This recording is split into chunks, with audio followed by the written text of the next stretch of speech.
Programme Balochistan today میں شاہد Zulfiqar Quetta studio میں حاضر ہیں۔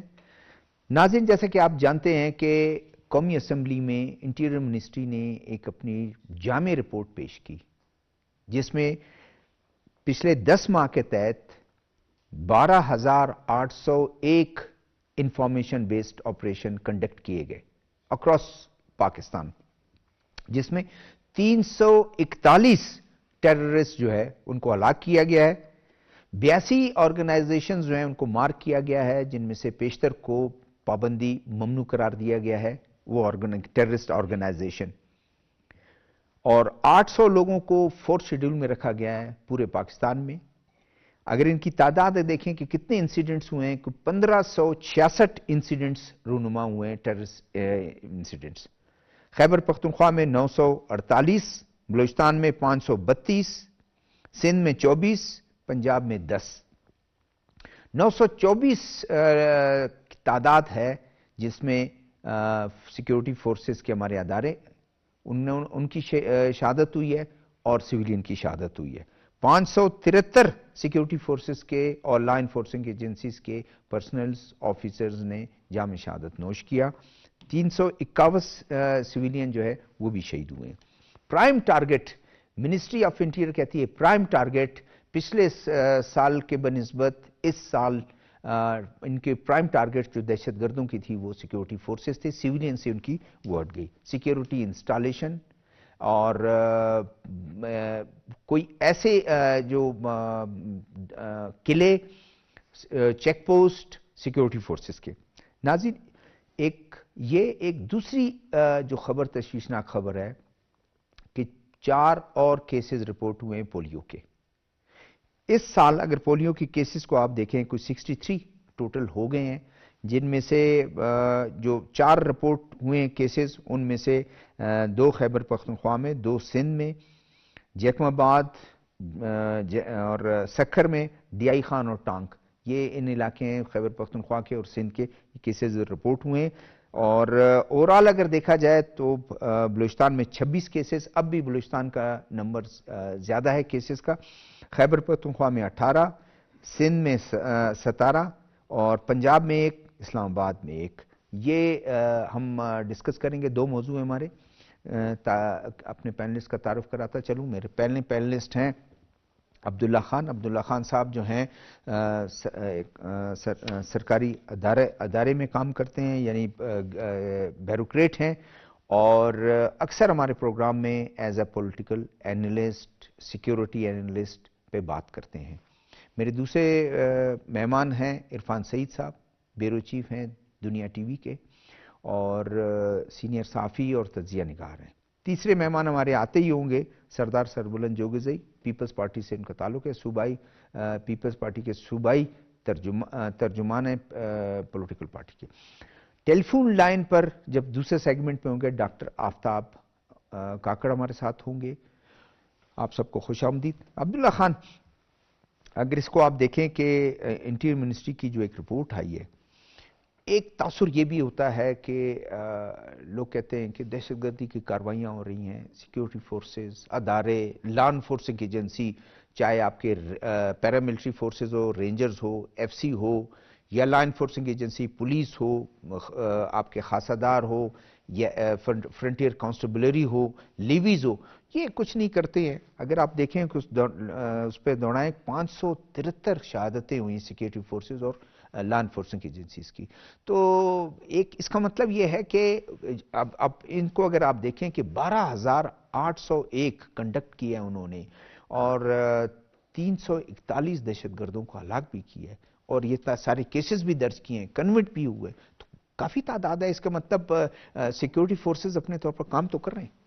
جی، اس میں تو کوئی شک ہے نہیں کہ ہماری جو سیکیورٹی فورسز ہے اور لا انفورسمنٹ ایجنسیز 2001 سے جو دہشت گردی پورے پاکستان میں پھیلی ہوئی ہے اور اس کے مختلف ویوز ہیں، یا آپ نے جو اس وقت فگرز شو کیے ہیں، یہ تو گزشتہ 10 ماہ کی جو وزارت داخلہ کی رپورٹ میں یہ مینشن ہوا ہے کہ 10 ماہ میں اتنے 12,000 سے زائد آپریشنز ہوئے ہیں، اور سیکیورٹی فورسز کے اہلکاروں نے جامع شہادت بھی نوش فرمایا، اور بہت سے دہشت گرد ہلاک بھی ہوئے ہیں ان کارروائیوں میں، اس میں تو کوئی شک ہے ہی نہیں. 341 بڑی تعداد ہے. بالکل یقیناً اس میں کوئی شک نہیں ہے کہ افواج پاکستان اور لا انفورسمنٹ ایجنسیز، جس میں لیویز بھی شامل ہے، ایف سی شامل ہے، پولیس کی بڑی قربانیاں ہیں، ہمیشہ سے رہی ہیں. یہ 2001 سے جتنی بھی دہشت گردی کی صورتحال پاکستان میں رہی ہے، اور قابو پانے میں بھی کافی حد تک درمیان میں آپ نے دیکھا ہوگا کہ کافی حد تک پاکستان میں ایک امن و امان کی فضا قائم ہو گئی تھی.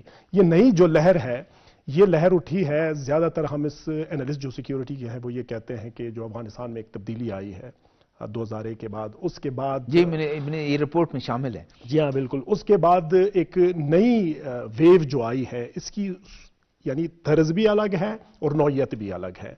تو اس وقت ہمارے جو اس رپورٹ میں بھی یہ مینشن ہوا ہے، جو ہماری گورنمنٹ آف پاکستان کی جو اسٹریٹجی ہے، وہ اسٹریٹجی بھی ایوالو ہوتی رہی ہے وقتاً فوقتاً، کہ سیکیورٹی ٹارگیٹڈ آپریشنز بھی کیے جائیں اور انٹیلیجنٹ بیسڈ آپریشنز بھی ہو رہے ہیں.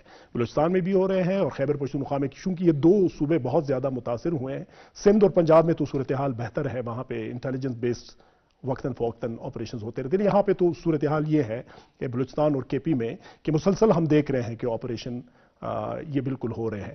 جو اسٹریٹجی ہے گورنمنٹ آف پاکستان کی، وہ صرف آپریشن تک محدود نہیں ہے، بلکہ اس میں ہماری جو گورنمنٹ آف پاکستان کی اسٹریٹجی ہے، اس میں 2 پرونجڈ پالیسی اپنائی گئی. ایک ہے ٹریڈیشنل سیکیورٹی تھریٹس، جن کے خلاف آپریشنز ہو رہے ہیں، سیکیورٹی فورسز آپریشنز کر رہی ہیں اور انٹیلیجنس بھی ہو رہی ہیں اور ریگولر آپریشنز بھی اس وقت جاری ہیں. اور دوسری ہے نان ٹریڈیشنل سیکیورٹی تھریٹس، جس میں گورننس کے اوورال ایشوز آتے ہیں، ہیلتھ کی ایشو ہے، ایجوکیشن کی ایشوز ہیں.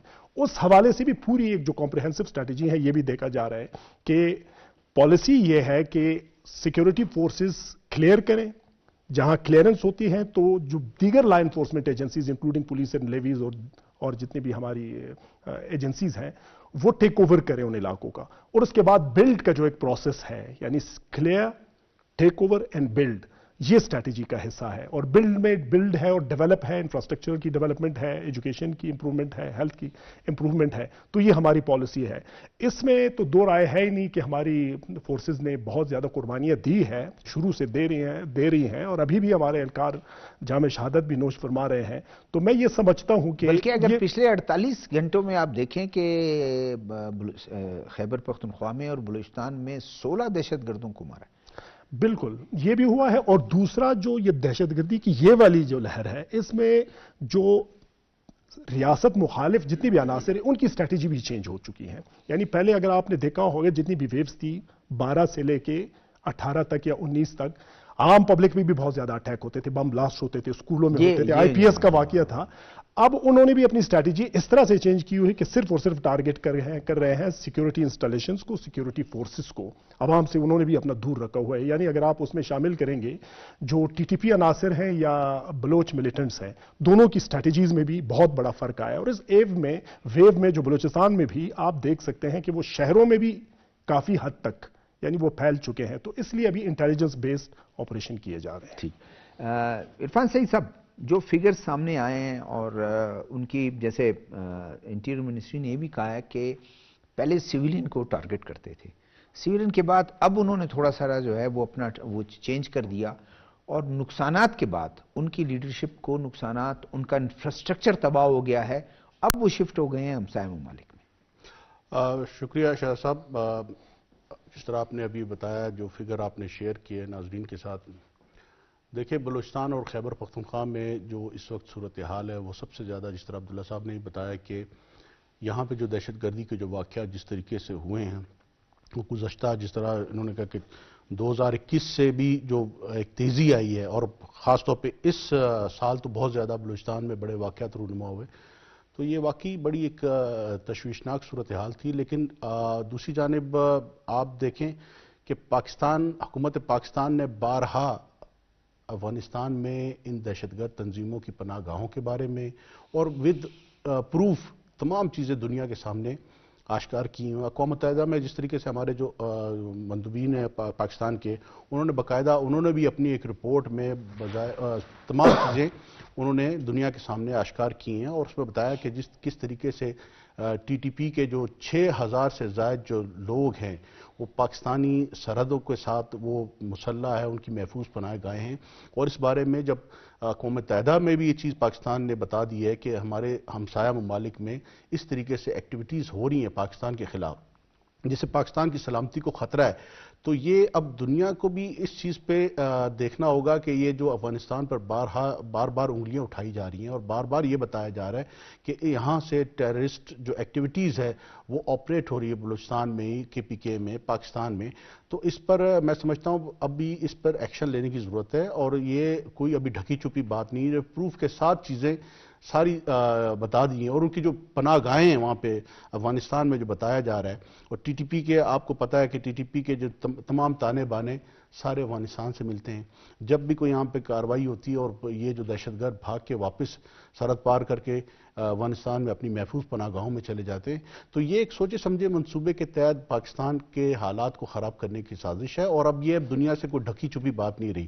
تمام چیزیں اب ہماری سیکیورٹی فورسز جس طریقے سے مقابلہ کر رہی ہیں، چاہے پاکستان میں ہو، بلوچستان میں جس طریقے سے جو انہوں نے قربانیاں دی ہیں اور اب بھی دے رہے ہیں. آپریشنز کی جو آپ نے بات کی، کتنے ہمارے سیکیورٹی فورسز کے جوان شہید ہوئے ہیں، اور ان کی کوشش ہوتی کہ پاکستان بلوچستان میں امن قائم ہو. یہاں پر جو ایکٹیویٹیز ہے ٹیررسٹوں کی، ان کے خلاف مربوط قسم کے آپریشن کیے جائے. عبداللہ صاحب نے بڑی زبردست طریقے سے اس کو بتایا کہ کس طریقے سے ہماری اسٹریٹجی ہے ہماری فورسز کی، کہ وہاں پہ جو لوگوں کو کس طریقے سے جس ایریا میں بھی اگر آپریشن ہوتا ہے وہاں پہ پہلے ان کو ختم کرے. دہشت گرد جو ٹھکانے ہیں ان کے خلاف بھرپور کاروائیاں ہوں، اور پھر جا کے وہاں کے جو لوگ جو سویلین ہیں بیچارے جو پس رہے ہیں اس وقت صورتحال سے، چاہے بلوچستان کے ہوں چاہے کے پی کے ہوں، جن علاقوں میں اگر آپریشن ہوتا ہے تو یہ ہماری سیکیورٹی فورسز کی اچھی اسٹریٹجی ہے کہ لوگوں کو اعتماد میں لے کر اگر وہ کارروائی کرتے ہیں اور پھر اس کے بعد لوگوں کو ان کا کانفیڈنس بلڈ اپ کرتے ہیں. خود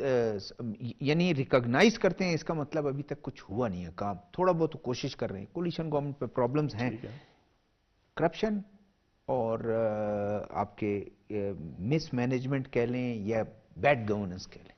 ٹھیک ہے. جو 3 سٹیپس میں نے شروع میں بتائے تھے، میں نے کہا کہ سیکیورٹی فورسز خصوصاً افواج جو ہے وہ کلیئر کرتی ہے، پھر take over law enforcement agencies جن میں پولیس اور لیویز شامل ہے، اور اس کے بعد جو بلڈ اور کنسٹرکٹ اور ڈیولپ کا جو فیز ہے وہ سویلین اداروں کا، وہ لمبا فیز ہوتا ہے. یہ ویسے پوری دنیا میں بھی اسی طرح سے ہوا، یہ کامیاب کارروائی ہوتی ہے اور یہ کامیاب اسٹریٹجی ہوتی ہے. ہماری گورنمنٹ آف پاکستان کی بھی یہ ہے، اور جو میر سرفراز بگٹی کی آپ نے بات کی ان کا تو بڑا ایک کلیئر ویژن ہے. وہ کہتے ہیں کہ خصوصاً بلوچستان کے حوالے سے کہ یہاں پہ جو گورننس کے ایشوز ہیں وہ یہ ہے کہ سول ادارے کام نہیں کر رہے.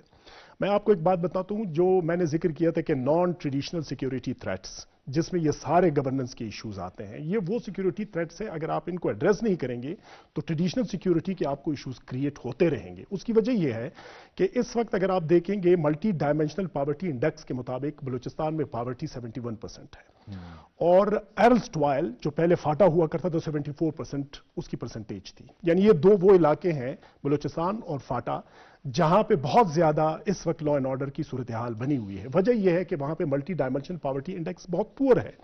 آپ دیکھیں ہیلتھ کے انڈیکیٹرز، میٹرنل مورٹلٹی ریٹ ہے، انفینٹ مورٹلٹی ہے، اسی طرح سے سروسز کے میٹرز ہیں، ایجوکیشن آؤٹ آف سکول بچوں کی تعداد جب آپ دیکھیں گے پورے پاکستان کی اور پھر خصوصاً ان دونوں میں اور فاٹا اور بلوچستان میں، تو اسے یہ پتہ چل رہا ہے کہ اصل ایشو گورننس کا ہے.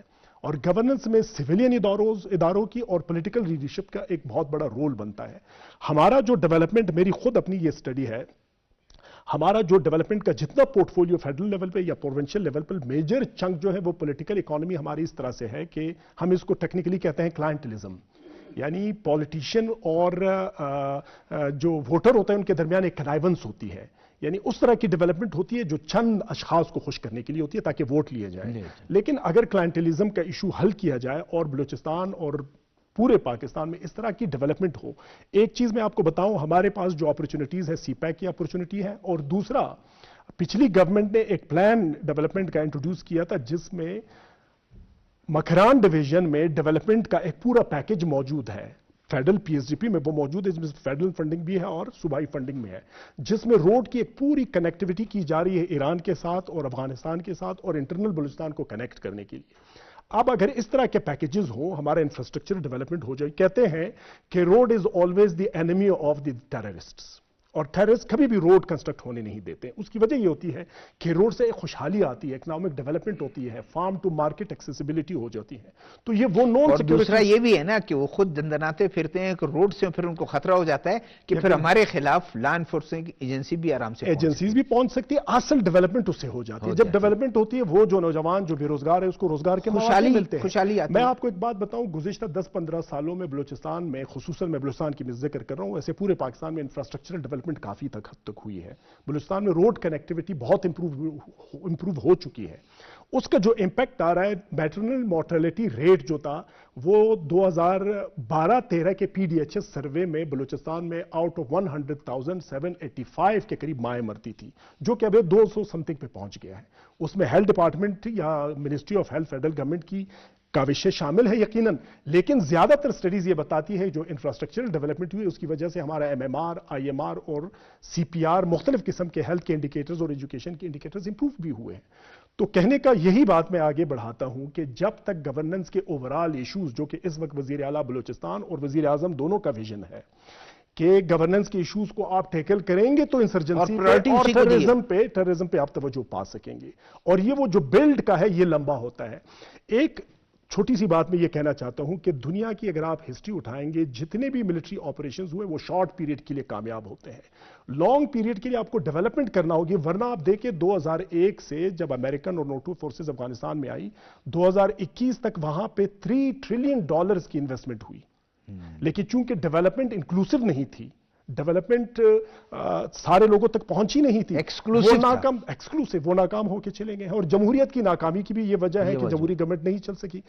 پاکستان میں بھی, ہمارے ملک میں بھی ضرورت اس امر کی ہے, اور یقیناً اس میں پولیٹیکل لیڈرشپ کلیئر بھی ہے. میں یہ نہیں کہتا ہوں کہ کلیئر نہیں ہے, وزیر اعظم بھی ہیں اور ہمارے صوبے کے وزیر اعلیٰ بلوچستان بھی اس میں بہت زیادہ کلیئر ہیں کہ گورننس کے ایشوز آپ ٹیکل کریں گے تو لوگوں کو انکلوڈ کریں گے تو جا کے اس کے بڑے دیر پا اثرات بھی مرتب ہوں گے. ان سے ہمارے جو جرنلسٹ ہیں ان سے ذرا پوچھتے ہیں. عرفان سعید صاحب, عبداللہ خان صاحب نے تو وہ ایک بتایا کہ یہ ہونا چاہیے اور اس طرح ہے, اور ہمارے جو گورنمنٹ ہے ٹھیک ہے, ان کا ویژن ہے, ہر چیف منسٹر یہ بات کرتا ہے.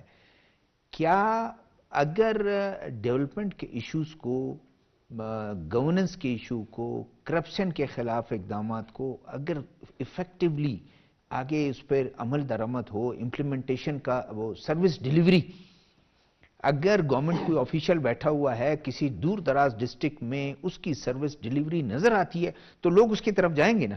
لوگ تو ہاسپٹل جائیں گے نہیں, ان کو پہلے سے ہوں گے کہ کوئی ڈاکٹر ہوگا نہیں, اسکول نہیں جائیں گے وہ کہ ٹیچر کوئی ہے ہی نہیں, دوسرے ادارے جو ہیں وہ جائیں گے نہیں. تو یہ اس سے یہ تاثر ابھرے گا تو پھر نوجوان, اور پھر جیسے انہوں نے بتایا کہ غربت بھی ہے ادھر جو ہے, اور دوسرے فیسلٹیز بھی نہیں ہیں, ہیلتھ کے وہ سروسز نہیں ہیں, تو نوجوان اور دوسری طرف آرام سے بھٹکتے ہیں. شاہ صاحب, عبداللہ صاحب نے بہت اچھی طریقے سے چیزوں کو, بلوچستان کی جو صورتحال ہے اس پہ بڑی اچھی انہوں نے بات کی ہے.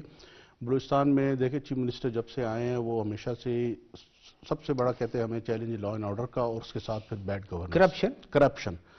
تو یہ بدقسمتی کہہ لیں ہمارے صوبے کی کہ یہ آج کی نہیں ہے, اس کی جڑیں اتنی مضبوط ہو چکی ہیں, اور اس میں ہماری تمام پولیٹیکل جماعتوں کی بھی ذمہ داری بنتی تھی کہ وہ اس پہ اپنا کردار ادا کرتی. لیکن افسوس کے ساتھ کہنا پڑتا ہے ہماری جتنی پولیٹیکل جماعتیں ہیں وہ مصلحتوں کا شکار ہوتی رہی. سب اس بات پر اتفاق کرتے ہیں کہ اس کے خلاف کچھ نہیں کرنا ہونا چاہیے. وہ بیان کی حد تک, جیسے اب پچھلے دنوں کرپشن کے خلاف دن منایا جا رہا تھا, اور تمام ہمارے جو اپنا صوبائی وزراء تھے وہ بھی اس پہ دے رہے تھے کہ جی ہونا چاہیے, ناسور ختم ہونا چاہیے. ناسور ختم کیسے ہوگا؟ اختیار جن کے پاس ہے, اختیار آپ کی اسمبلی کے پاس ہے, آپ کی منتخب اسمبلی ہے, 65 کے ارکان ہیں, سب تہیہ کر لے, حلف اٹھا لے کہ آج کے بعد کوئی غلط طریقے سے کام کی کوئی سفارش نہیں کرے گا, نہ پولیٹیکل بیس پر کسی کو پریشرائز کیا جائے گا. اسی طرح مخلوط حکومت میں شامل اس وقت جتنی جماعتیں ہیں آپ کی, ان کو بھی اس چیز پہ ایکا کرنا چاہیے کہ میں اگر اپنی پسند کا ڈی سی یا اپنی پسند کا کمشنر کیوں لے جاتے ہیں اپنے حلقے میں, یہ آپ کو پتہ ہے, مجھے ہی پتہ ہے. میں اپنی پسند کی انتظامیہ کیوں رکھتا ہوں وہاں پہ. میں وہاں پہ پی ایس ڈی پی, جس طریقے سے میں بندر بانٹ کرتا ہوں پی ایس ڈی پی, اور اپنے رشتہ داروں کو ٹھیکیدار بنایا, اپنے بھائیوں کو ٹھیکیدار بنایا, سارا آپ کے دل میں ہوتا ہے کہ سب چیزیں میرے گھر میں ہی آئیں. میں مالا مال ہو جاؤں لیکن میرے حلقہ یا میرے اگر کچھ سڑک بنتی ہے اس سے عام پبلک کو فائدہ ہو، تو یہ چیزیں شہزاد صاحب بہت مشکل ہیں، اور یہ میں سمجھتا ہوں سرفراز بگٹی صاحب کے لیے ایک بہت بڑا چیلنج ہے۔ وہ اس کو اب کس طریقے سے آگے چل کے کریں گے، کیونکہ مجھے جو نظر آ رہا ہے کہ مخلوط حکومت میں بہت کمزوریاں ہوتی ہیں، کمزوریاں اس سینس میں کہ بہت کمزور حکومت اس لیے ہوتی ہے، وزیر اعلیٰ اتنی کمزور پوزیشن پہ ہوتا ہے کہ وہ کوئی فیصلہ کر ہی نہیں، اگر وہ فیصلہ کرے بھی تو اس پر اتنا پولیٹیکل پریشر آ جاتا ہے مختلف جماعتوں کی طرف سے، تو وہ مجبور ہو جاتے ہیں۔ ماضی میں بلوچستان میں آپ دیکھیں مخلوط حکومتوں کوئی کامیاب ہمارا یہ تجربے نہیں رہے بلوچستان میں۔ اگر سنگل پارٹی جماعت ہو اور فیصلے کرنے کا اختیار پارٹی کے جو ہیڈ ہے اس کو پاس ہونا چاہیے اور بلوچستان کا وہ درد رکھتا ہو، تو پھر تو بلوچستان کی صورتحال بہتر ہو سکتی ہے۔ ادروائز اسی طرح یہ چلتا رہے گا، آپ مصلحتوں کا شکار ہوتے رہیں گے، آپ کی منشا جتنی بھی ہو کہ صوبے سے کرپشن کا۔ ادھر آپ کو میں انٹرپٹ کروں گا، مجھے بتائیں کہ کیا مصلحتوں کا شکار؟ اگر پریزیڈنٹ آصف علی زرداری، ٹھیک ہے، وہ اس وقت شریک چیئرمین ہے، بلاول بھٹو زرداری چیئرمین ہے، ان کی پوری بیکنگ ہے، پرائم منسٹر جو اس وقت بیٹھے ہیں پاکستان مسلم لیگ نون سے جن کا تعلق ہے، ان کی پوری بیکنگ ہے، پھر کیا وجہ؟ شاہ صاحب آپ اچھی طرح جانتے ہیں اب مرکز میں بھی انہی دونوں جماعتوں کی حکومتیں ہیں، اور کس طریقے سے مرکز میں بھی دونوں جماعتیں، میں ادھر کی بھی بات، تو ادھر کا بھی وہی ماڈل یہاں پہ بھی ہے نا، یہاں بھی آپ مخلوط حکومت کا حصہ ہے۔ میں تو کہہ رہا ہوں کہ پولیٹیکل جماعتوں کی لیڈرشپ کو یہ سوچنا ہوگا کہ ہم نے ڈیلیور کرنا ہے پبلک کو، ہم نے اپنی پارٹی کو بچانا یا اپنی پارٹی کی سیٹوں میں اضافہ کرنا، یہ مقصد نہیں ہونا چاہیے۔ مقصد یہ ہونا چاہیے کہ میں مخلوط حکومت کا اگر حصہ ہوں بلوچستان میں تو مجھے یہاں پہ ڈیلیور کرنا ہے تاکہ لوگ آئندہ بھی آپ پر ٹرسٹ کر سکے۔ جب آپ نے صرف سیٹیں بچانی اور سیٹیں کمپرومائز کرنی، کچھ چیزوں پہ آ کے کمپرومائز کر جائیں گے تو میں سمجھتا ہوں کہ اس سے حالات بہتر نہیں ہوں گی۔ سب سے بڑی بات ابھی عبداللہ صاحب نے جو بات کی، میں وہ بھی بات کر دیتا ہوں چونکہ ان کا تعلق بیوروکریسی سے ہے۔ بلوچستان میں جو بیوروکریسی ہماری، اس کی بھی بہت بڑی ذمہ داری بنتی ہے، اور یہ چیف منسٹر بھی بارہا کہہ چکے ہیں کہ ہماری بیوروکریسی اگر ہمارے ساتھ تعاون کرے تو بہت سی چیزیں بہتر ہو سکتی ہیں۔ بلوچستان میں ڈیولپمنٹ کا جو ایشو ہے، بلوچستان میں جو انسرجنسی ہے، جو آپ صورتحال دیکھ رہے ہیں جس سے نوجوان مایوس ہوتا جا رہا ہے، اس کے لیے ہم سب کو، چاہے اس میں میڈیا ہو، چاہے اس میں جوڈیشری ہو، چاہے اس میں پولیٹیکل جماعتیں ہوں، چاہے اس میں بیوروکریٹ ہو، سب کو بلوچستان کے ایشو پر بیٹھنا ہوگا اور یک زبان ہو کر بلوچستان کے سولوشن نکالنا ہوگا۔ اس سے پہلے کہ میں ان سے پولیو پہ ماتے،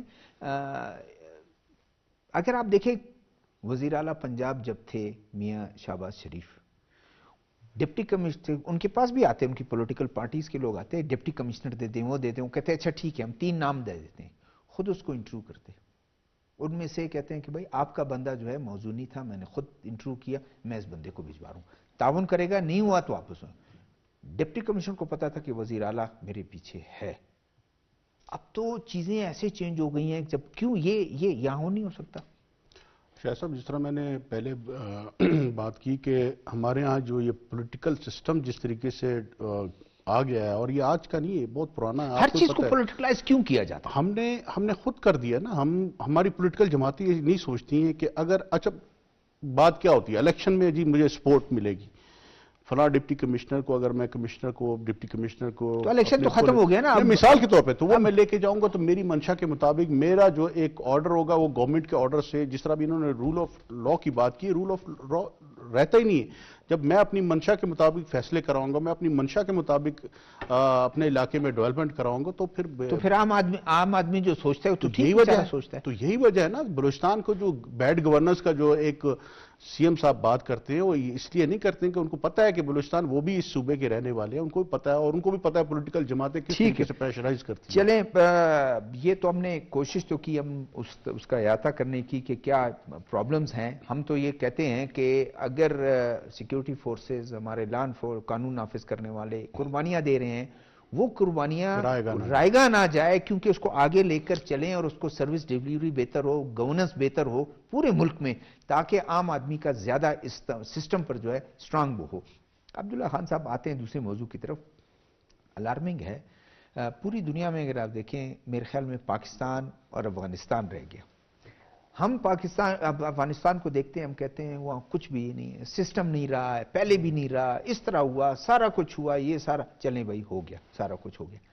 اب تو افغانستان کو ہم ویسے کہتے ہیں کہ وہ ہم سے پسماندہ ہے تعلیم کے لحاظ سے، ہم تو بہت فخر کرتے ہیں. ہمارے یہاں کیوں اس طرح 63 ایک سال میں؟ آپ ہیلتھ میں رہیں بھی ہیں. اس کی دیکھیں اس وقت 63 جو پولیو کے کیسز ہوئے ہیں، یہ ایک بہت بڑا global public health alarming issue ہے. یعنی پوری دنیا کی توجہ پاکستان پہ ہے اور افغانستان پہ ہے، اور خصوصی طور پہ پاکستان پہ جو نئی ویو آئی ہے. وجہ یہ ہے کہ ہمارا شروع سے جو ماڈل رہا ہے وہ بایو میڈیکل ماڈل رہا ہے کہ ہم نے کیوریٹو سروسز پہ بہت زیادہ پاکستان میں توجہ دی ہے. ہمارا ماڈل جو ہیلتھ کیئر کا ہے، یعنی مریض پیدا ہو رہے ہیں، ان کی ٹریٹمنٹ ہو رہی ہے، اسپتالوں میں لایا جا رہا ہے، اور دوائی کی اویلیبلٹی. آج بھی اگر کوئی صحافی چیختا ہے یا پولیٹیشینز کوئی آواز بلند کرتا ہے یا ووٹر کے سامنے جاتا ہے اس موضوع پہ جاتا ہے کہ اسپتال میں دوائی ہیں، ڈاکٹر ہیں. ہم نے پریونٹیو ہیلتھ کیئر پہ کبھی توجہ نہیں دی، اور پریونٹیو ہیلتھ کیئر میں جو بیسک پلر ہوتا ہے وہ ویکسینیشن ہے. اس وقت پاکستان میں 12 ڈیزیزز کے خلاف ویکسینیشن، جو روٹین امیونائزیشن جس میں ہم ایکسپینڈڈ پروگرام فار امیونائزیشن کہتے ہیں، اس میں پولیو ایک مرض ہے، اور پولیو میں آج بھی ہم ناکام ہیں. حالانکہ پولیو کے حوالے سے اسپیشل کمپینز کافی سالوں سے ہم چل رہے ہیں، پولیو ایریڈیکیشن انیشیٹو بھی ہے. وجہ یہ ہے کہ ایک طرف ہم نے پولیو کے پیچھے بھاگتے ہوئے توجہ ہم نے دی ہے کہ ہم ایمرجنسی صورتحال میں ہے تو پولیو کے پیچھے ہم نے سارے ریسورسز لگانے ہیں. جو ایکسپینڈڈ پروگرام فار امیونائزیشن پورے پاکستان میں وہ بہت زیادہ اگنور رہا ہے. پبلک ہیلتھ کے ایکسپرٹس یہ بتاتے ہیں کہ اگر کسی ڈیزیزز کے خلاف اپنی امیونٹی حاصل کرنی ہے پاپولیشن کی سطح پہ، تو اس کے لیے کم از کم 85 سے ابو پوری آبادی کی، ٹارگیٹڈ آبادی کی امیونائزیشن ہونی چاہیے. ہمارے ملک میں آج بھی 80 سے کم ہے، اور بلوچستان میں اور سندھ میں یہاں پہ بہت زیادہ صورتحال گمبھیر ہے. ہماری کوئی 30-40 سے ابو ویکسینیشن نہیں ہے. جب وہ نہیں ہوتے، اس کو کہتے ہیں ہرڈ امیونٹی یا پاپولیشن یا کمیونٹی امیونٹی کہتے ہیں. جب ہماری کمیونٹی پاپولیشن امیونٹی آج تک ہم حاصل کرنے میں ناکام ہے، تو یہ تو بالکل اظہر من الشمس ہے کہ پولیو کے کیسز ہوں گے. ڈفتیریا کے ابھی آؤٹ بریک ہوا تھا نصیر آباد ڈویژن میں، ڈفتیریا جس پہ ہم قابو پا چکے تھے. میزلز کے روز ہمارے پاس کیسز آ رہے ہوتے ہیں. اس کی وجہ یہ ہے کہ ہماری صوبے بلوچستان میں چونکہ 26 کیسز ہیں، میں اس کا ریفرنس دے رہا ہوں، اور ساتھ ساتھ میں کے پی کی بھی یہ صورتحال ہے کہ ہم 80% روٹین امیونائزیشن ٹچ کرنے میں ناکام ہوئے. پولیو کے ساتھ یہ ہوا ہے کہ درمیان میں جب ایمرجنسی کی صورتحال بنی 15 کے بعد، ڈاکٹر آفتاب جو ہے ٹیلی فون لائن پر آپ ان سے السلام علیکم میں ڈاکٹر بات صاحب. کرتا ہوں. جی ہاں، 15 کے بعد حکومت پاکستان نے خصوصی توجہ دی پولیو کو، اور آپ نے دیکھا ہوگا کہ بہت امپرومنٹ آئی. گزشتہ 2 سال ہمارے پاس کیسز نہیں تھے، لیکن انوائرمنٹ میں پازیٹیو سیمپلز تھے، وائرس کی موجودگی تھی. یہ وائرس گزشتہ 10-15 سالوں سے ٹریول کر رہا ہے. کابل سے نکلتا ہے، کراچی گڈاپ تک جاتا ہے. گڈاپ میں بھی کیسز ہوتے ہیں سندھ میں، اور پھر ہب کے راستے بھی ایک سڑک آپ کی آ رہی ہے، خزدار آتی ہے، پھر کوئٹہ آتی ہے، کوئٹہ سے یہ سڑک جاتی ہے سیدھا افغانستان جاتی ہے، اور یوب جاتی ہے، اور کے پی جاتی ہے. ان 2 سڑکوں پہ آ کے کوئٹہ میں ایک سڑک بن جاتی ہے، پھر کراچی تک ایک سڑک ہے، یا نصیر آباد کے راستے، بولان کے راستے دوسری سڑک ہے. اس کو کہتے ہیں the polio virus transmission and circulation. اس ٹرانسمیشن اور سرکولیشن کو انٹرپٹ کرنے کے لیے آپ نے ٹارگیٹڈ بچے جو ہوتے ہیں 1 to 5 ایئرز، ان کو آپ نے 100% کوریج دینے کی ضرورت ہوتی ہے. ہم وہ ناکام کرنے میں یا تو نااہلی ہوتی ہے، یا کرپشن ہوتی ہے، یا ویکسین کی ایفیکیسی نہیں رہتی ہے. اکثر ٹیم میں پہنچتی نہیں ہے، بعض اوقات لا اینڈ آرڈر کی وجہ سے، یا یہ صورتحال بنتی ہے کہ ٹیمیں پہنچتی ہیں، فنگر مارکنگ غلط طریقے سے ہوتی ہے، اس میں بھی فراڈ، اس میں بھی ہم نے کرپشن کی ہے. آپ اندازہ لگائیں کہ ہم اس میں بھی کرپشن کرتے ہیں. حالانکہ 2015-16 میں گورنمنٹ آف بلوچستان نے ایک بہت ہی اچھی اسٹریٹجی دی تھی. جی ہاں. السلام علیکم ڈاکٹر صاحب. ڈاکٹر آفتاب، آپ میری آواز سن رہے ہیں؟ ڈاکٹر آفتاب کاکڑ صاحب، السلام علیکم. جی ڈاکٹر صاحب السلام علیکم. میرے خیال ان تک میری آواز نہیں پہنچ پا رہی.